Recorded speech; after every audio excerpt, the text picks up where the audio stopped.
Os últimos dias de Loki. 1.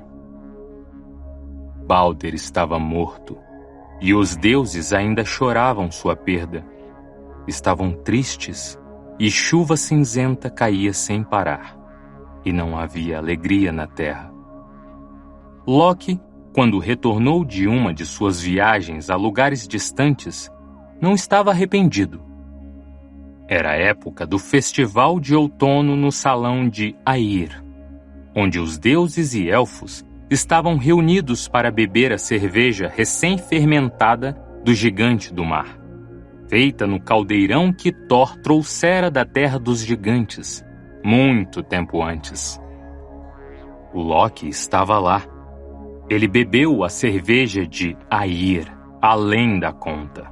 Bebeu além da alegria, do riso e das trapaças, e entrou em uma reflexão sombria. Quando ouviu os deuses elogiarem o criado de Air, Fima-Fang, pela agilidade e diligência, saltou da mesa, apunhalou Fima-Fang e o matou na hora. Os deuses horrorizados levaram Loki do salão para a escuridão lá fora. O tempo passou. O banquete continuou, embora mais contido. Houve uma comoção na porta, e quando os deuses e as deusas se viraram para descobrir o que estava acontecendo, viram que Loki tinha voltado. Ele estava parado na entrada do salão, olhando fixamente para todos com um sorriso sardônico. "Você não é bem-vindo aqui!" disseram os deuses. Loki os ignorou. Ele foi até onde Odin estava sentado. Pai de todos, eu e você misturamos nosso sangue há muito tempo, não foi? Odin assentiu. É verdade. Loki abriu um sorriso ainda maior.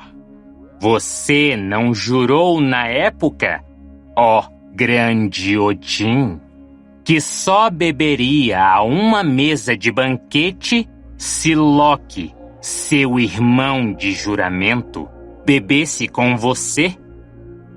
O olho cinza de Odin encarou os olhos verdes de Loki, e foi Odin quem desviou o olhar. Que o pai do lobo festeje conosco, anunciou Odin contra sua vontade, e fez seu filho Vidar se afastar e abrir espaço para que Loki se sentasse ao lado dele na mesa. Loki sorriu com malícia e prazer. Pediu mais da cerveja de Air e bebeu depressa. Naquela noite, o deus da trapaça insultou todos os deuses, um a um.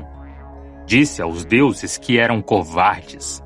Disse às deusas que eram ingênuas e lascivas. Cada insulto vinha entrelaçado de verdade suficiente para remoer a ferida. Ele os chamou de tolos. Lembrou-os de coisas que eles achavam estar esquecidas havia tempo. Escarneceu e zombou. Retomou escândalos antigos e não parava de deixar todos infelizes. Até que Thor chegou. Ele terminou a conversa de maneira bem simples. Ameaçou usar Mjolnir para calar a boca maligna de Loki para sempre e mandá-lo a Hel, direto para o Salão dos Mortos. Loki então deixou o banquete, mas antes de sair cambaleante, virou-se para Air. Você faz uma boa cerveja, disse ao gigante do mar. Só que nunca mais haverá outro festival de outono aqui.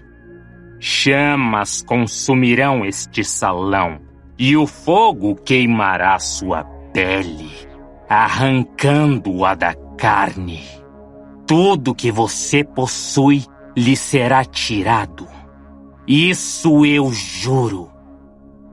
E saiu andando, deixando os deuses de Asgard embrenhando-se na escuridão. 2. Na manhã seguinte, Loki estava sóbrio. Ele pensou no que fizera na noite anterior. Não sentiu vergonha, pois a vergonha não fazia parte de seus modos, mas sabia que tinha ido longe demais. Loki tinha uma casa em uma montanha perto do mar. Então, decidiu esperar ali até que os deuses tivessem esquecido aquela história. A casa ficava no cume da montanha e tinha 4 portas, uma de cada lado, permitindo que ele visse o perigo se aproximando de qualquer direção. Durante o dia, Loki se transformava em salmão e se escondia no poço abaixo da cascata de Freneng, uma queda d'água alta que despencava pela encosta da montanha. Um riacho conectava o poço a um pequeno rio, e o rio desembocava no mar. Loki gostava de ter planos, e de ter planos reserva. Na forma de salmão, sabia que estava razoavelmente seguro. Os deuses não conseguiam pegar salmões enquanto eles nadavam. Mas Loki começou a desconfiar de si mesmo e se perguntou: poderia haver um modo de pegar um peixe nas águas profundas do poço sob a cachoeira? Como ele, o ser mais astuto de todos, o criador de planos mais perspicaz, pegaria um salmão. Loki pegou um novelo de fio de urtiga e começou a tecê-la e dar nós para fazer uma rede de pesca, a primeira já criada. Sim, pensou. Se eu usasse esta rede, poderia pegar um salmão. Agora vou elaborar outro plano, pensou. O que fazer se os deuses tecerem uma rede como esta? Ele examinou a rede e pensou: salmões podem saltar. Podem nadar rio acima e subir cachoeiras. Eu poderia saltar por cima da rede. Alguma coisa chamou sua atenção. Ele espiou para fora pela primeira porta, depois por outra. Levou um susto. Os deuses subiam a encosta da montanha e estavam quase chegando à sua casa. Loki lançou a rede no fogo e a viu queimar com satisfação. Então, entrou na cascata de Freneng. Na forma de um salmão prateado, Loki foi levado pela cachoeira e desapareceu nas profundezas do poço fundo na base da montanha. Os Aesir chegaram à casa. Esperaram junto de cada porta para impedir a fuga de Loki, caso ele ainda estivesse ali dentro. Kvasir, o mais sábio dos deuses, entrou pela primeira porta. Já estivera morto, e hidromel fora feito de seu sangue, mas agora estava vivo outra vez. Soube pelo fogo aceso e pela taça de vinho pela metade ao lado da lareira que Loki estivera ali momentos antes da chegada dos deuses. Porém, não havia pista de seu possível paradeiro. Kvasir examinou o céu. Então, baixou os olhos para o chão e a lareira. Ele foi embora. Aquela doninha ardilosa! Reclamou Thor, entrando por outra das 4 portas. Pode ter se transformado em qualquer coisa. Nunca vamos encontrá-lo. Não seja precipitado, retrucou Kvasir. Veja. São apenas cinzas, disse Thor. Mas note o padrão que formam, insistiu Kvasir. Ele se abaixou, tocou as cinzas no chão ao lado do fogo, cheirou-as e as levou à boca. São as cinzas de uma corda que foi jogada no fogo e queimada.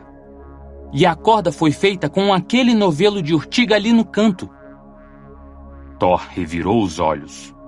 Duvido muito que as cinzas de uma corda queimada vão nos dizer o paradeiro de Loki. Será? Mas veja o padrão. Losangos entrelaçados. E os quadrados são perfeitamente regulares. Kvasir, você está desperdiçando nosso tempo admirando as formas das cinzas. Isso é tolice. Cada momento que passamos olhando as cinzas é um momento a mais para Loki escapar. Talvez você tenha razão, Thor. Mas para fazer quadrados tão regulares na corda, seria preciso algo para espaçá-los. Como aquele pedaço de madeira no chão, a seus pés. E seria preciso amarrar uma extremidade da corda a alguma coisa para tecê-la. Como aquela vara que se projeta do chão, bem ali. Aí seria necessário dar nós, torcer e amarrar a corda, de modo que um só pedaço de fio formaria uma... Eu me pergunto qual nome Loki deu a esta invenção. Vou chamá-la de... rede. Por que você continua falando essas besteiras? Indagou Thor. Por que está observando cinzas, galhos e restos de madeira quando poderia estar perseguindo Loki? Kvasir! Enquanto você pensa e fala bobagem, ele está escapando. Acho que o melhor uso de uma rede como esta seria para pegar peixes, afirmou Kvasir. Não aguento mais você e suas tolices, reclamou Thor com um suspiro. Então, essa coisa é usada para pegar peixes? Ora, bom para você. Loki devia estar com fome, então deve ter tentado pescar para comer. Loki inventa coisas. É o que ele faz. Ele sempre foi inteligente. Por isso, o mantínhamos por perto. Você tem razão. Mas pergunte a si mesmo por que, se fosse Loki, você inventaria algo para pegar peixes e depois jogaria sua criação no fogo quando descobrisse que estávamos chegando. Por quê? Começou Thor, franzindo a testa e refletindo. Fazia um esforço tão grande que dava para ouvir um trovão distante acima das montanhas. Exatamente. Por que você não ia querer que a encontrássemos? E a única razão para não querer isso é para impedir que nós, os deuses de Asgard, fizéssemos uso desta rede para aprisionar você. Thor assentiu, hesitante. Entendo. Então, depois de um tempo, disse: acho que é isso mesmo. E um pouco depois... Então, Loki... está escondido na forma de um peixe, no poço de águas profundas ao pé da cachoeira. Sim, exatamente. Eu sabia que você ia chegar lá, Thor. Thor balançou a cabeça, animado, sem muita certeza de como chegar àquela conclusão vendo cinzas no chão, mas feliz por saber onde Loki estava escondido. Vou descer até o poço com meu martelo. E vou... Vamos precisar ir até lá com uma rede. Interveio Kvasir, o deus sábio. Kvasir pegou o que restava do fio de urtiga e o pedaço de madeira. Amarrou a extremidade do cordame à vara e começou a enrolar o fio em torno dela, tecendo-o de um lado para o outro e por dentro. Mostrou aos demais deuses o que estava fazendo e logo todos estavam tecendo e dando nós. Uniu as redes que fizeram umas às outras, até terem uma rede tão grande quanto o poço. Então, tomaram o caminho até a beira da cascata na base da montanha. havia um córrego que saía do poço na parte onde ele transbordava. Esse córrego descia em direção ao mar. Quando chegaram à base da cascata de Freneng, os deuses desenrolaram a rede que tinham feito. Era enorme e pesada, comprida o suficiente para ir de um lado a outro do poço. Foi preciso todos os guerreiros Aesir para segurar uma de suas extremidades, e Thor segurou a outra. Os deuses começaram passando a rede de um lado do poço, logo embaixo da queda d'água, então foram avançando, aos poucos, até o outro lado. Não pegaram nada. Com certeza, tem alguma coisa vivendo aí embaixo, disse Thor. Eu senti quando a criatura fez força contra a rede, mas ele nadou mais para o fundo, para dentro da lama, e a rede passou. Kvasir coçou o queixo, pensativo. Sem problema. Precisamos fazer de novo, mas dessa vez vamos botar pesos no fundo da rede, para que nada possa passar por baixo dela. Os deuses juntaram pedras pesadas com furos e amarraram cada uma à base da rede, como um peso, e entraram no poço outra vez. Loki ficara satisfeito consigo mesmo na primeira vez que os deuses entraram em seu poço. Simplesmente nadara para baixo, para o fundo lamacento, e se enfiara entre duas pedras chatas para esperar enquanto a rede passava acima dele. Mas estava preocupado. No escuro e no frio, pensou no que acontecera. Não podia se transformar em mais nada até sair da água, e mesmo que o fizesse, os deuses iriam atrás dele. Não. Era mais seguro permanecer na forma de salmão. Mas, como salmão, estava cercado. Teria que fazer o que os deuses não estavam esperando. Os deuses esperariam que ele seguisse para o mar aberto, onde estaria em segurança, mesmo que fosse fácil capturá-lo no rio que levava do poço à baía. Os deuses não esperariam que ele nadasse de volta por onde viera, queda d'água acima. Os deuses puxaram a rede pelo fundo do poço. Estavam atentos ao que acontecia nas profundezas. Então, foram tomados de surpresa quando um peixe maior que qualquer salmão que já tinham visto saltou por cima da rede com um movimento de cauda e começou a nadar rio acima.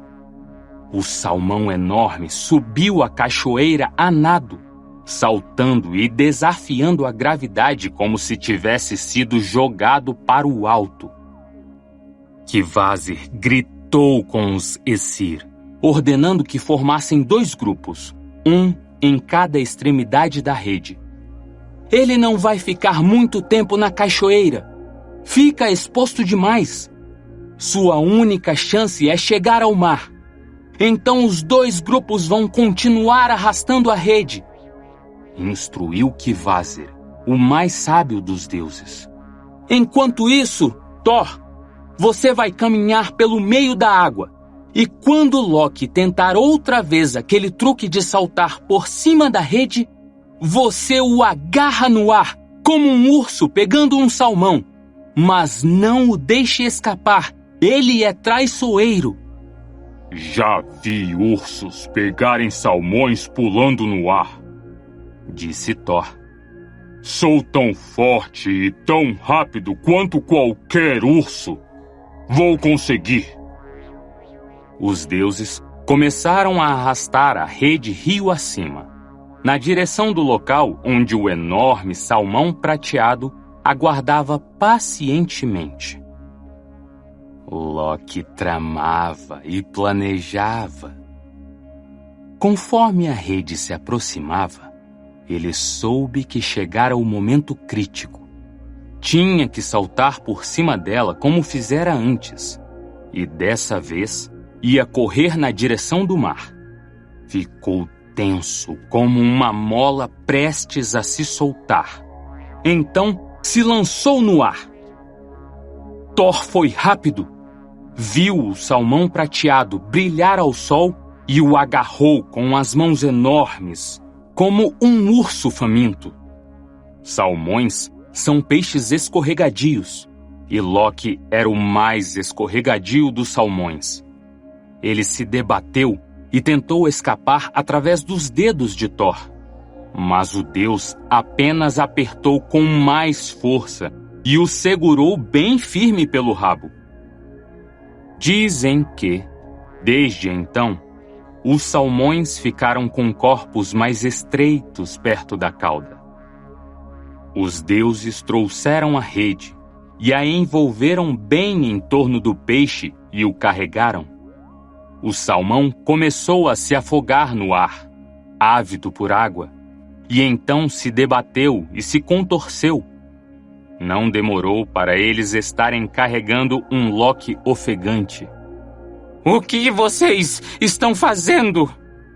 perguntou ele. "Para onde estão me levando?" Thor simplesmente balançou a cabeça e grunhiu, mas não respondeu. Loki perguntou aos outros deuses, mas nenhum deles lhe disse o que estava acontecendo, e nenhum o olhava nos olhos. 3. Os deuses entraram em uma caverna, e com Loki amarrado entre eles, desceram para as profundezas da terra. Estalactites pendiam do teto, e morcegos agitavam as asas e voavam. Eles desceram mais. Logo o caminho ficou estreito para carregar Loki. Então o deixaram caminhar entre eles.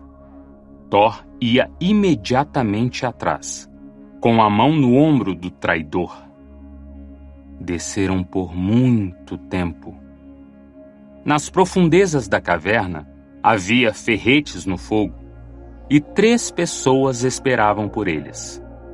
Loki os reconheceu antes mesmo de ver seus rostos, e ficou arrasado. "Não!" pediu. "Não os machuque. Eles não fizeram nada de errado." Eles são seus filhos e sua esposa Loki, forjador de mentiras, explicou Thor. Havia 3 grandes pedras chatas naquela caverna. Os Æsir puseram as pedras de lado, e Thor pegou o martelo. Ele abriu um buraco no meio de cada pedra. "Por favor, soltem nosso pai!" pediu Narvi, o filho mais velho de Loki e Sigyn. "Ele é nosso pai!" interveio Vali, o filho mais novo. "Vocês juraram que não iam matá-lo! Ele é irmão por jura de sangue de Odin, o mais alto dos deuses!" "Nós não vamos matá-lo", disse Kvasir. "Diga-me, Vali, qual a pior coisa que um irmão pode fazer com o outro?" "Trair!" respondeu Vali sem hesitar. "Matar seu irmão, como Rod matou Balder. Isso é abominável." "É verdade que Loki é irmão por jura de sangue dos deuses, e não podemos matá-lo", concordou Kvasir. "Mas não somos ligados a vocês, seus filhos, por nenhum juramento." Kvasir disse aquelas palavras para Vali, palavras de mudança, palavras de poder. Vali perdeu a forma humana, dando lugar a um lobo com espuma manchando o focinho. A inteligência de Vali desaparecia de seus olhos amarelos, sendo substituída por fome, por raiva, por loucura. Ele olhou para os deuses, para Sigyn, que fora sua mãe, e então viu Narvi. Soltou um rosnado baixo e prolongado do fundo da garganta, e os pelos de seu pescoço se eriçaram. Narvi deu um passo atrás, apenas um passo, e o lobo se lançou sobre ele. Narvi era corajoso. Ele não gritou, nem mesmo quando o lobo, que fora seu irmão, o despedaçou, rasgando e abrindo sua garganta e espalhando suas entranhas pelo chão de pedra. O lobo, que tinha sido vale, uivou uma vez. Um uivo alto e longo saindo de suas mandíbulas encharcadas de sangue. Em seguida, saltou por cima da cabeça dos deuses e saiu correndo para a escuridão da caverna. Ele jamais tornaria a ser visto em Asgard. Não até o fim de tudo. Os deuses forçaram Loki a subir nas 3 pedras enormes. Puseram uma delas sob seus ombros, uma por baixo da cintura e a outra entre os joelhos. Pegaram as tripas esparramadas de Narvi e as enfiaram pelos buracos que tinham feito nas pedras, amarrando bem o pescoço e os ombros de Loki. Envolveram as entranhas de seu filho em torno de sua cintura e seus quadris. Amarraram os joelhos e pernas tão firme que ele mal conseguia se mexer. Os deuses transformaram os intestinos do filho assassinado de Loki em correntes tão apertadas e tão fortes que podiam ser feitas de ferro. Sigyn, esposa de Loki, assistiu ao marido ser amarrado com as entranhas de seu filho e nada disse. Ela chorava em silêncio pela dor do marido, pela morte e desonra dos filhos. Segurava uma tigela, embora ainda não soubesse por quê. Quando os deuses a levaram até ali, disseram a ela para ir à cozinha buscar a maior tigela que encontrasse.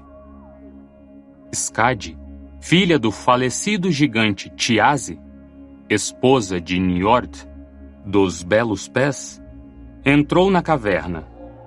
Ela carregava algo enorme nas mãos, algo que se remexia e contorcia. Ela se debruçou sobre Loki e pôs a criatura acima dele, envolvendo-a nas estalactites que pendiam do teto da caverna, de modo que a cabeça ficou logo acima da do deus da trapaça. Era uma cobra de olhos frios. A língua movimentava-se com rapidez. As presas gotejavam veneno. A cobra sibilava, e uma gota de veneno pingou de sua boca no rosto de Loki, queimando os seus olhos. Ele gritou, retorcendo-se e debatendo-se de dor. Tentou sair do caminho, tirar a cabeça debaixo do veneno, mas os grilhões que antes eram as tripas de seu próprio filho o prendiam com firmeza.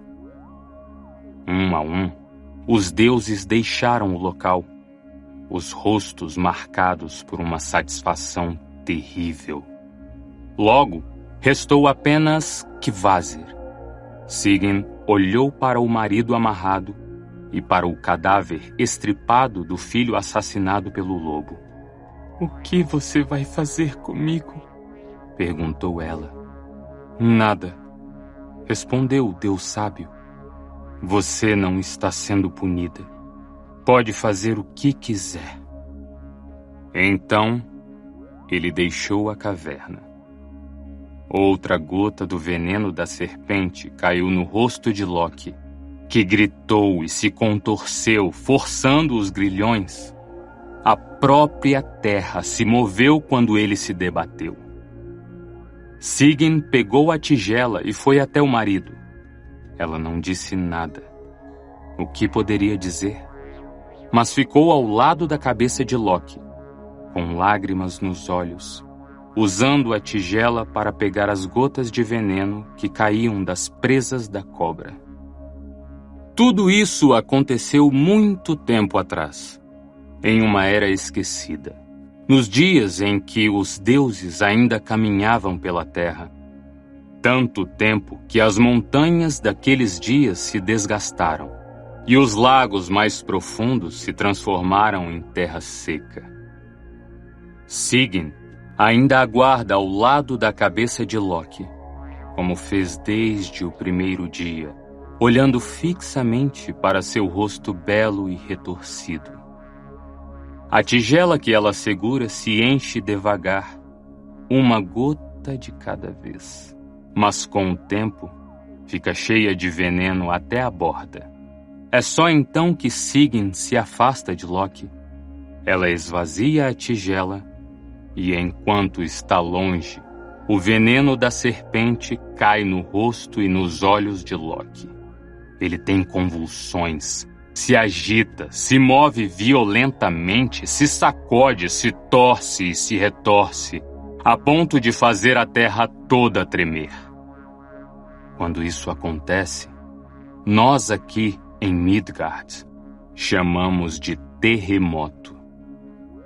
Dizem que Loki ficará ali, amarrado na escuridão sob a terra, com Sigyn a seu lado, segurando a tigela para coletar o veneno acima de seu rosto e sussurrando que o ama até a chegada do Ragnarok, que trará o fim dos dias.